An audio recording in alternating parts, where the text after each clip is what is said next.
Hi everyone, in this video I will show you two ways to create PDF in LibreOffice Writer. Method number 1. Click on the icon Export directly as PDF. Choose a place to save the PDF document. Have a look at the result. Method number 2. Open the File menu and select Print.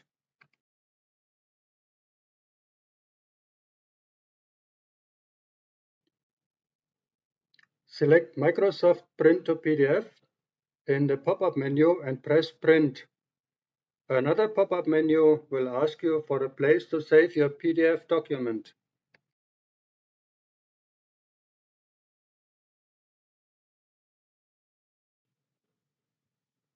Double-click on the saved PDF and you can see the result.